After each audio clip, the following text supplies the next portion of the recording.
Luzon, Visayas, Mindanao at buong mundo. Ngayon ay Huwebes, December 19, 2024. Ako si Barbie Mulak at ito ang Balitang A to Z. Ikatlong impeachment complaint laban kay VP Sara Duterte. Inihain sa Kamara ng grupo ng mga pari at abogado. Duterte, wala pa ring sagot. Pag-review sa 2025 national budget, hindi na ibabalik ni Pangulong Marcos sa Kongreso. Pero Senator Amy, pinaawat ang pagpirma ng kanyang kapatid sa umano'y palyadong budget. Isang dredger vessel na sunog sa Manila Bay. Ilang consumers umaaray na sa pagbabudget para sa Noche Buena. Presyo ng mga karneng baboy at manok tumaas. Tingnan, bagong polymer pills inilunsad na. Limitadong sirkulasyon sisimulan bago magpasko. At pambato ng Pilipinas sa Miss Charm na si Kayla Jean Carter. Pasabog sa kanyang Filipiniana gown 2 araw bago ang coronation night.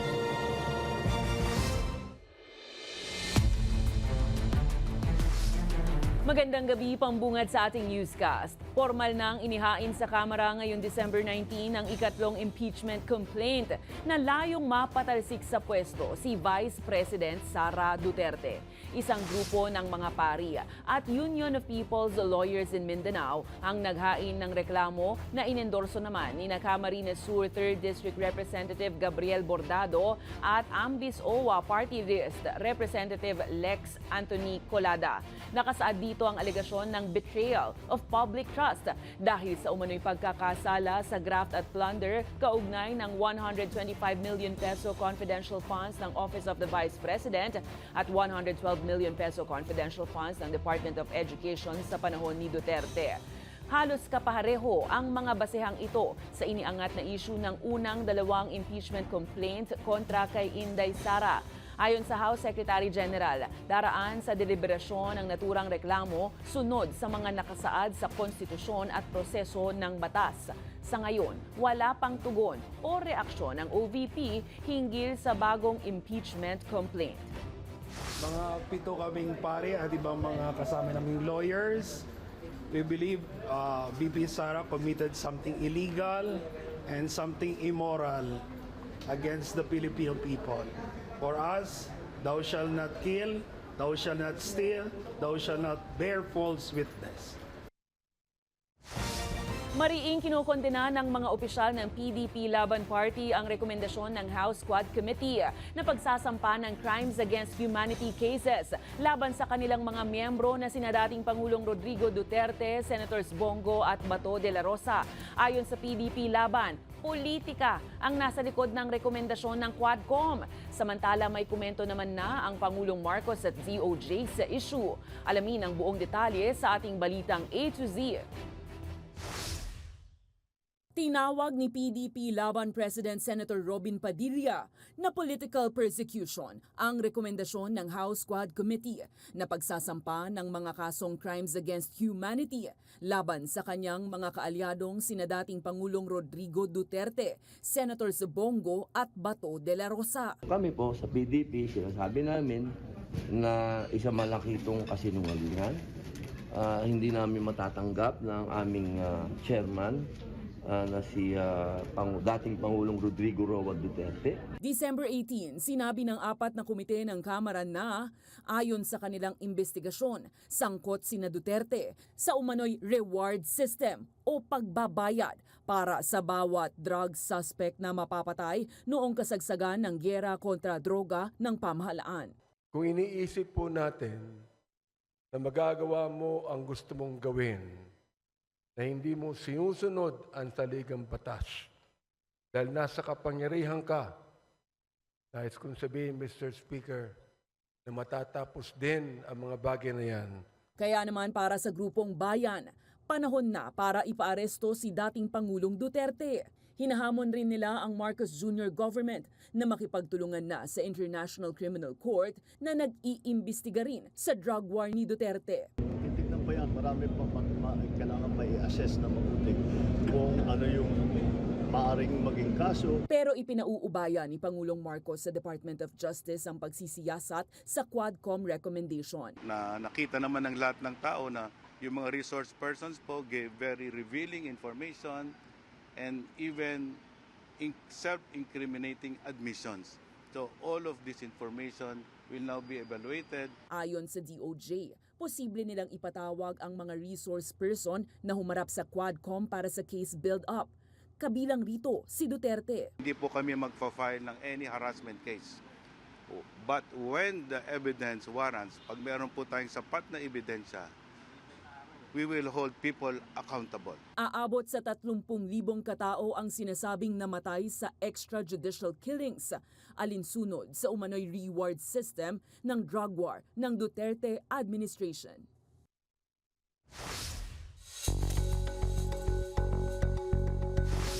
May panawagan si Senator Amy Marcos sa liderato ng iba pang ahensya sa bansa patungkol sa kanyang kapatid na si Pangulong Ferdinand Marcos Jr. kaugnay ng paglagda sa 2025 General Appropriations Act.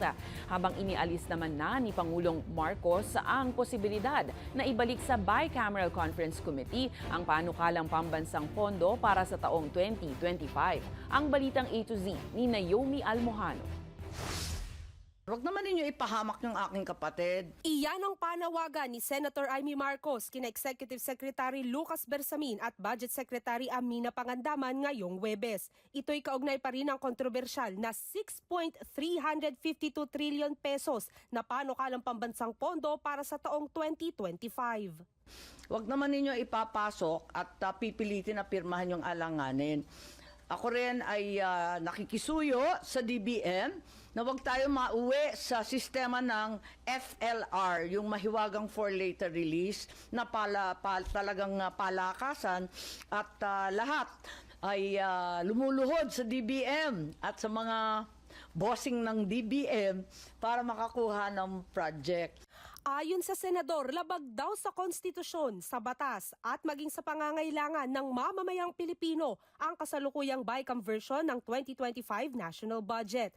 May himala rin umanong nangyari sa mga naging last-minute na pagbabago sa Bicameral Conference Committee budget report. Ayon kasi sa pinal na bersyon ng BICAM, kinaltasan ng halos 12 bilyong piso ang Department of Education at nakakuha naman ng zero subsidy ang PhilHealth para sa susunod na taon. Habang ang ayuda sa Kaposang Kita Program o AKAP, pinondohan ng BICAM ng humigit kumulang 26 na bilyong piso. Sa aking mahabang karanasan sa pagsusuri ng budget, this is talaga naman a very, very bad budget. Kaya panawagan ni Senator Amy, i-recommit na lang sa BICAM ang General Appropriations Act para sa rekonsiderasyon. Pero ayon kay Pangulong Marcos Jr., wala sa proseso ang pagbabalik ng spending plan sa BICAM. We have to have a look because maraming nagbago from the budget request from the different departments. And we have to put it back in the same shape that we had first requested. Dagdag pa ng Pangulo, tanging paggamit lamang sa veto power ang natitira niyang option ngayon para ma-monitor at makontrol ang spending program. Because yung insertion na ginawa ay hindi naman kasama yun sa budget request. So, ano ngayon yung mga yan? Kung talaga bang kailangan. Matatanda ang ipinagpaliban muna ni Marcos ang December 20 ceremonial signing ng 2025 GAA para mas mabusisi pa ang nilalaman nito. Gayunpaman, umaasa ang Pangulo na mapipirmahan niya ito bago magtapos ang taon. Para sa Balitang A to Z, Naomi Almojano.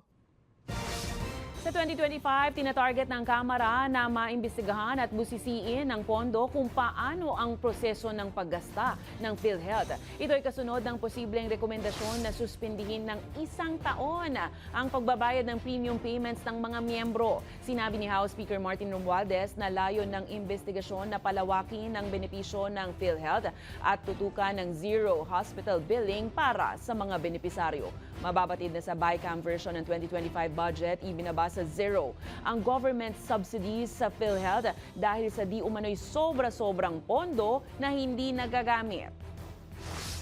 This investigation is not about blame.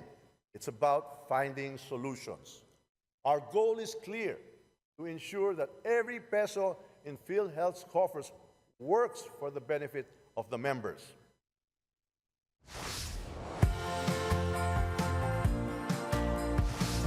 Hirap mag-budget ang ilang consumers sa pamimili ng mga pang Noche Buena dahil sa taas ng presyo ng mga produkto. Ilang araw bago magpasko, nagsitaasan na ng hanggang 20 pesos kada kilo ang presyo ng karneng manok at baboy. Mataas pa rin ang presyo ng imported na bigas, kaya't sinusuri naman ng Department of Agriculture kung may profiteering o pananamantalang nangyayari. Ang balitang A to Z ni Ace Cruz.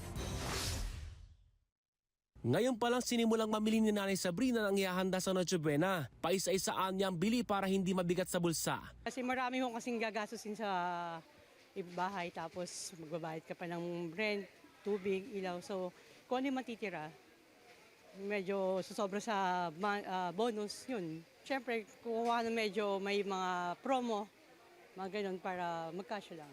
Ayon sa Department of Trade and Industry o DTI, karamihan sa Noche Buena items hindi na magtataas ng presyo hanggang katapusan ng taon. More than 50% ng Noche Buena items hindi nagtaas ng presyo. Tapos yung less than 50% merong taas pero less than 5%. Kabilang sa tumaas ang presyo ay ilang brands ng queso de bola dahil sa mataas na manufacturing cost. Kaya't payo ng DTI sa consumer, pwedeng bumili ng mga tipid packs. Sa pag-iikot naman ng mga opisyal ng DTI at Department of Agriculture o DA sa Guadalupe Market sa Makati, kapansin-pansin ang pagtaas ng presyo ng mga karne. Ang pork lempo nasa 400 pesos na kada kilo mula 380 pesos noon. Ang isang buong manok naman, 220 pesos na kada kilo mula sa dating 200 pesos.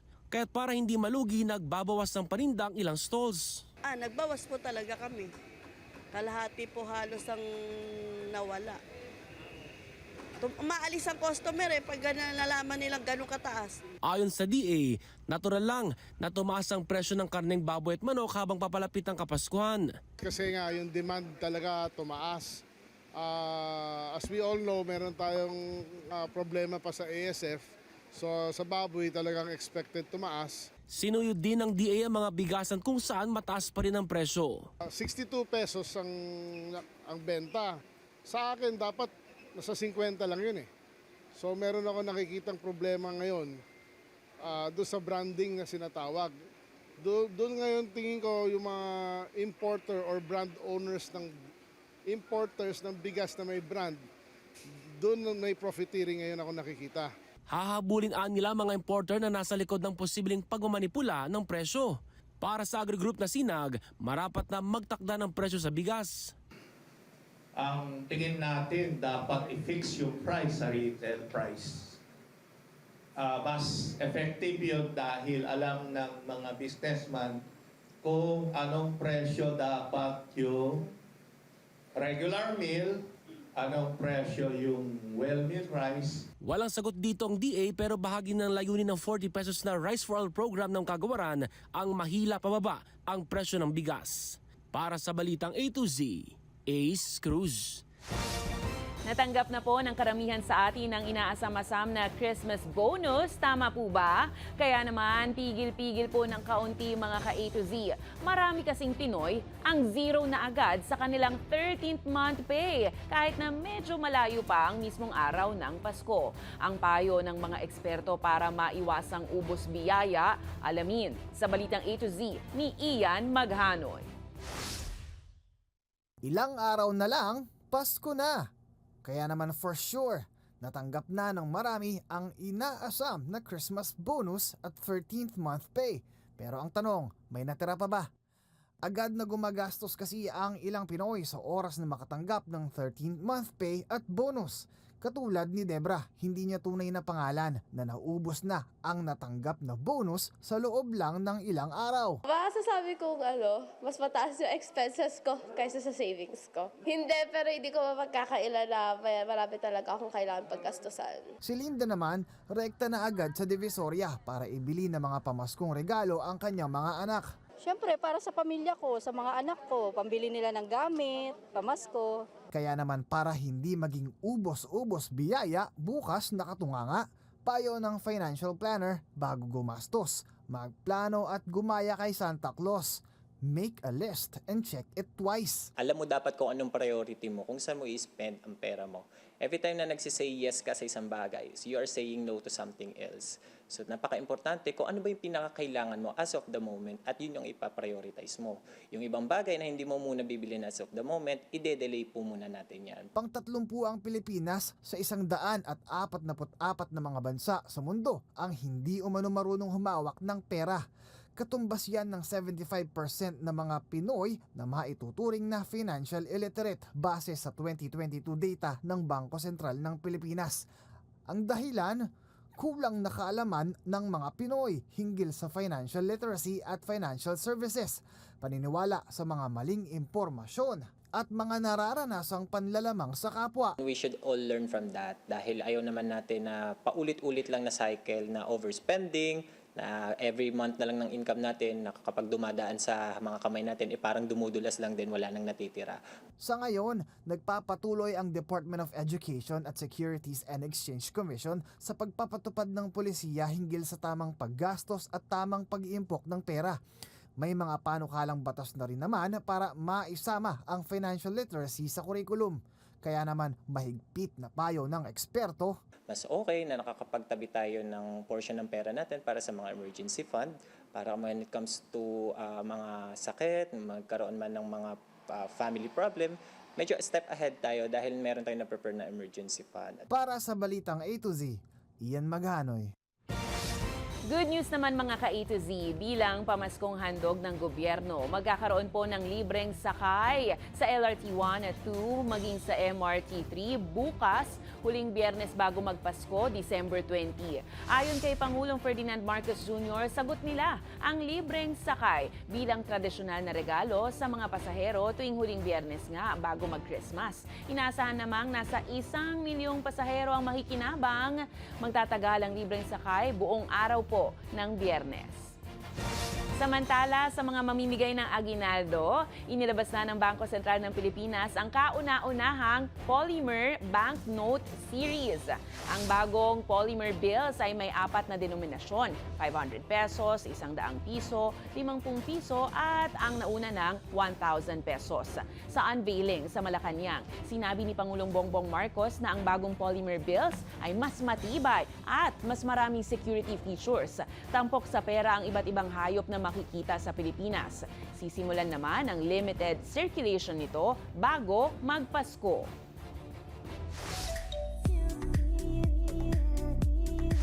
Kasado na sa darating na Sabado, December 21, ang much-awaited tradition tuwing Metro Manila Film Festival, ang Parade of Stars. Magsisimula ng alas 2 ng hapon ang parada sa Kartilya ng Katipunan sa Natividad Lopez Street hanggang Manila Central Post Office. Tatakbo ng 12 kilometro ang parada, mas mahaba sa 8 kilometro noong isang taon. Pagkatapos ng parade, mag-enjoy naman ang fans sa libreng concert at performances mula sa mga bida ng 10mm FF entries. Kabilang dyan ang stars ng And the Breadwinner Is na si Vice Ganda, My Future You ni na Francine Diaz at Seth Federin, Espantajo ni Judy Ann Santos, Uninvited ni na Vilma Santos at Nadine Lustre, at iba pa. Abangan sa aming pagbabalik, Riot sa Simbang Gabi. Mga kabataan, naghabulan at nagbatuhan sa Sampaloc, Maynila. At Gabriela Party List nagsagawa ng signature campaign para sa clemency ni Mary Jane Veloso. Abangan ang kumpletong ulat sa pagbabalik ng Balitang A to Z.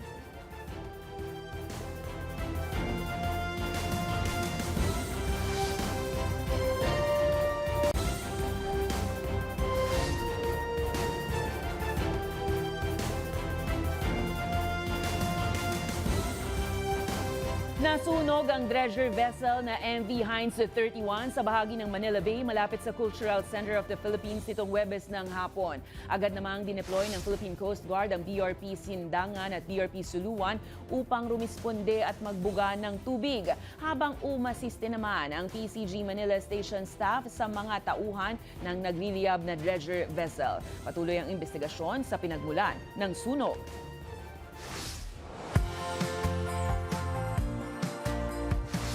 Nagrambulan ng dalawang grupo ng kabataan sa Mabini Bridge, Lacson Avenue, Sampaloc, Maynila pagkatapos ng simbang gabi nitong Martes ng madaling araw. Kita sa video ang habulan at batuhan ng Molotov bombs o boteng may gasolina kasama ang putukan ng improvised gun sa kalsada habang may dumaraang mga sasakyan. Agad na ikinaalarma ito ng mga residente. Dahil dito, nadamay ang ilang sasakyan at may isang bata pang na hit and run ng sasakyan. Agad namang rumisponde ang Sampaloc at Barbosa Police at nasagip ang 7 menor de edad. Ngayong dagsa ang mga pamilya sa mga pasyalan, karaniwang problema ay maliliit na batang nawawaglit o nawawala. Sa Marikina, pinaigting na ang police visibility sa mga pamilihan upang makaresponde sa ganitong mga insidente. Ang balitang A to Z ni Kim Salinas. Sorpresang nag-inspeksyon ng Marikina City Police sa mga pamilihan at pasyalan sa lungsod bilang bahagi ng Police Visibility Campaign ngayong Kapaskuhan.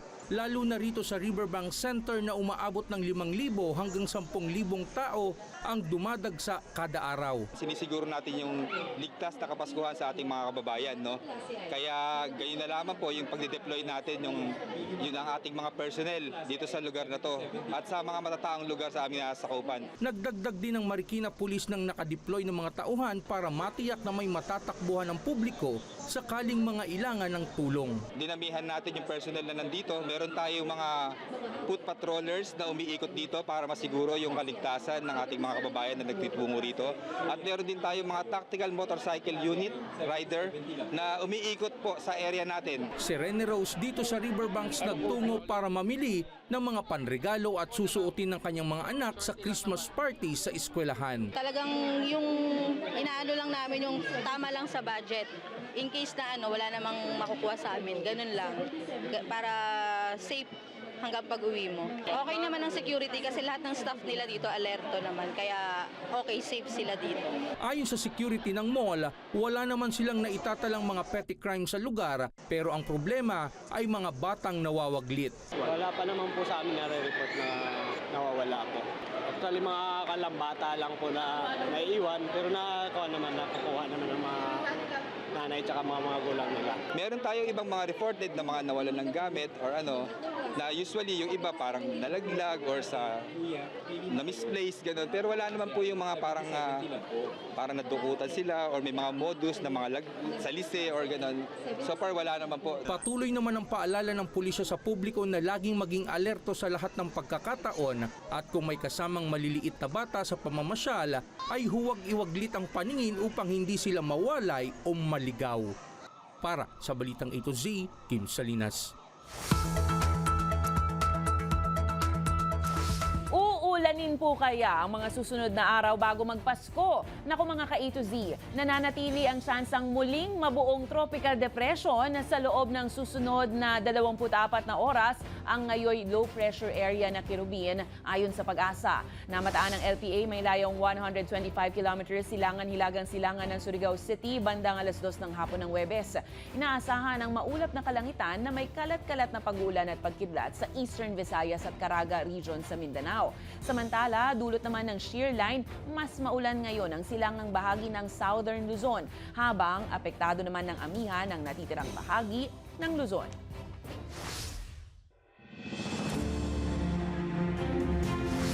Isang araw mula nang dumating sa bansa si Mary Jane Veloso, agad na nagsagawa ng signature campaign ang Gabriela Party List sa Redemptorist Church sa Baclaran, Parañaque City. Ito'y para ipanawagan na bigyan na si Veloso ng absolute clemency matapos ang maraming pinagdaanan nito. Nakiisa ang maraming taga-suporta at nagsulat pa ng mensahe para kay Veloso para ipaabot ang apela sa Marcos administration. Pero aminado si Pangulong Ferdinand Marcos na malayo pa ang posibilidad ng clemency para kay Mary Jane matapos malagay sa death row sa Indonesia. Ayon sa Pangulo, maaga pa para sa ganitong proseso at kailangang suriin ang kaso maging ang kalagayan ni Veloso.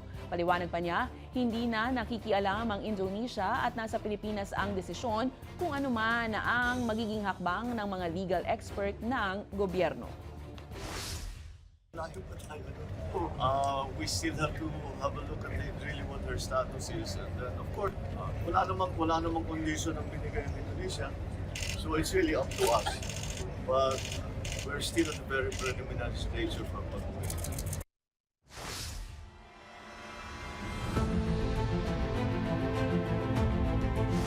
Matagumpay na nagsagawa ng Maritime Patrol ngayong Huwebes ang Philippine Coast Guard at Bureau of Fisheries and Aquatic Resources sa Bajo de Masinloc sa West Philippine Sea.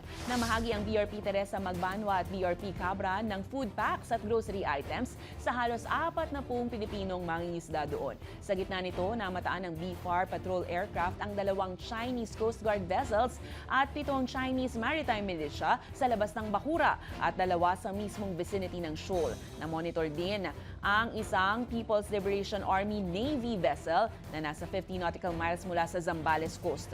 Gayunpaman, nangako ang PCG at BFAR na patuloy na magsasagawa ng mapayapang maritime patrol para maisulong ang karapatan ng mga Pilipinong mangingisda at matiyak ang kanilang kaligtasan. Sa ibang balita, inulunsad ng Department of Health ang bago nitong wellness clinic sa malaking mall sa Pasay City. Ito ay para magkaroon ng madaling access ang publiko sa serbisyong medikal.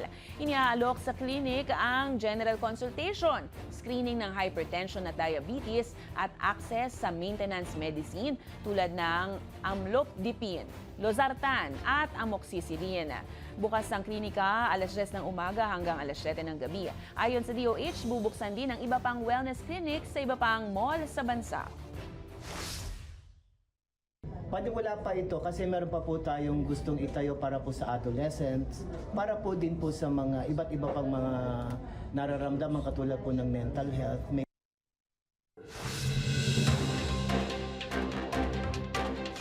Binaba ng Bangko Sentral ng Pilipinas ang interest rate ng 25 basis points.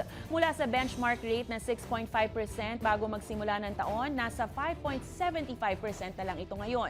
Ayon kay BSP Governor Eli Remolona, stable ang inflation rate sa target range nito na 2 hanggang 4%, kaya mas maluwag-luwag na ang monetary policy sa ngayon. Samantala, mga ka-A to Z, paalala lamang po, half-day na ang karamihan sa mga bangko sa bisperas pagsapit ng December 24 at sa December 31. Ito ay para bigyang daan ang holiday celebration ng mga empleyado ng bangko. Wala naman pasok ang mga bangko sa araw ng Pasko, maging sa December 30 at mismong bagong taon, January 1. Kaya po, planuhin ng maaga ang mga transaksyon para iwas hassle ngayong holiday season.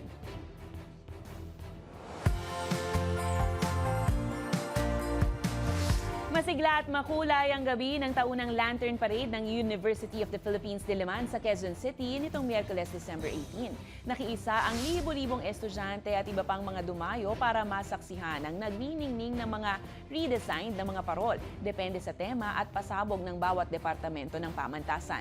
Isa sa mga inabangan ang obra ng UP College of Arts and Letters na may kakaibang atake. Kitang-kitang pinaghandaan talaga ang tradisyonal na parolan sa mga kamangha-manghang gawang kamay na mga upgraded parol na nagbigay liwanag sa buong universidad bago ang Kapaskuhan.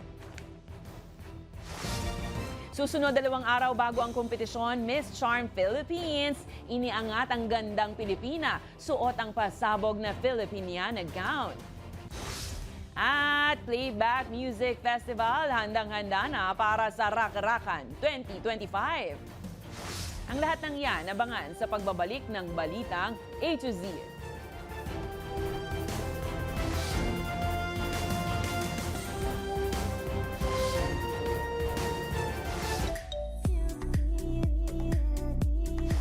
Dalawang araw bago ang koronasyon ng Miss Charm 2024 sa Vietnam, pasabog ang ganda at pagrampa ng pambato ng Pilipinas na si Kyla Jean Carter, suot ang kanyang powerful Filipiniana gown. At inaabangang Playback Music Festival kasado na sa May 2025. Ang chika sa Balitang A to Z Showbiz ni Lane Garcia. Tunay na kinang ng perlas ng silangan. Ganyan inangat ni Kyla Jean Carter ang gandang Pilipina. Suot ang kanyang Filipiniana gown para sa Miss Charm 2024. Sa kanyang Instagram, umani ng pagkahanga ang photos ni Kyla. Suot ang likhang gawa ng designer na si Ryan Ablaza Uzon. Inspired ng Philippine flag, sumisimbolo ito sa mayamang kultura, turismo at edukasyon ng Pilipinas. Kaya naman, laban, Kyla abala? Magaganap ang coronation night ng Miss Charm sa December 21, Sabado. Philippines bring home the first Miss Charm crown. Samantala, funk, rock at emo fans humanda na. Tiyak buhay na buhay ang dugo ng maraming rockista and avid music fan para sa nalalapit na Playback Music Festival sa May 2025. 3 is really better than 1 dahil 3 bigating international performers ang magtatanghal. Kabilang na ang second-hand serenade.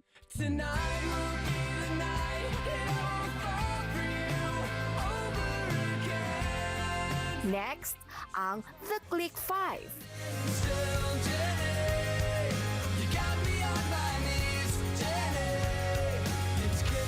At syempre, ang Boys Like Girls.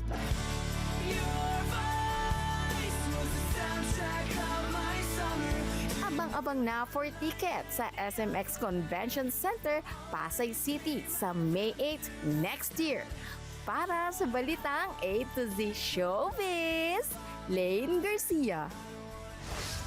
Ang ating pabaong quote of the night ngayong Webes ay mula sa dating First Lady ng United States na si Eleanor Roosevelt. Ang sabi niya, ang kinabukasan ay para sa mga naniniwala sa ganda ng kanilang mga pangarap.